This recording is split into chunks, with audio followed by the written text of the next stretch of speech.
Andrea, thank you for your time. I know this is hard to talk about, but I appreciate it. Thank you. Thank Your, you. your family has just endured what no family should ever have to experience. Your sister Judy was a teacher. Could you start off by just telling us more about her? Yeah, Judy was an educator. She was extremely creative, extremely loving. She wrote poetry. She taught mindfulness to kids and adults to help them manage the anxiety of living in a very sort of volatile area. Her husband, Gadi, who was also taken that day, was a jazz musician and was a chef for many years on the kibbutz, the community they believed in democracy, they believed in helping one another, both on the same side of the border and across the border. They were just really amazing people and raised four amazing children. They sounded like just a beautiful couple. I know that their kibbutz announced early on that they had been murdered alongside each other while they were out for a morning walk on that day. How agonizing has it been to not have full closure just yet, Andrea?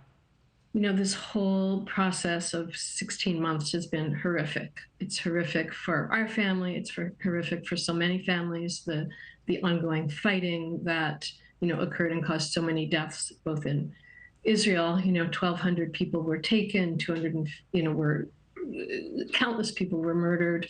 And most recently, of course, the really sad, horrific situation for the Bibas family, who really became a symbol for this whole war for Israel, and people were hoping to no end that they would come home alive. So the horrific circumstances, for the audience, read about it. It's really too horrific to even talk about.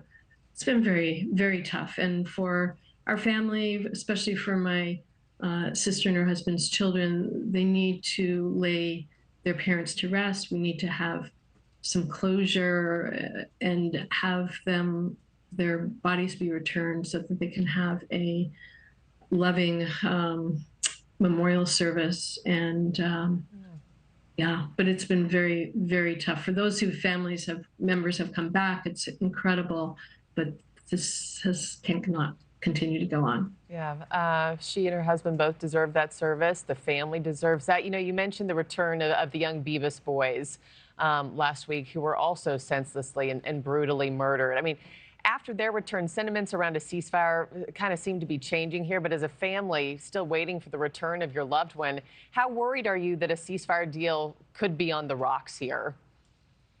It's always a worry. It's such a vulnerable situation, but the number one has to be that the hostages have to be brought home. And that has to be Netanyahu's agenda, and that has to be the American government's agenda. We need to see our hostages, our loved ones, come home in whatever condition, but it needs to proceed on. So it's always a vulnerable situation.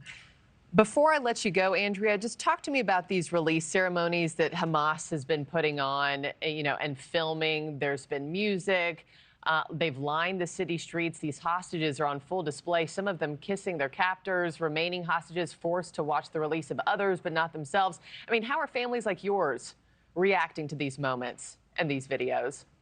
For anyone who thinks about this, it is all propaganda. It's just a bunch of propaganda, and have to kind of take perspective that it's just all show. It's all propaganda, and we need to move forward and get on to what really needs to be done, which is the ceasefire needs to continue.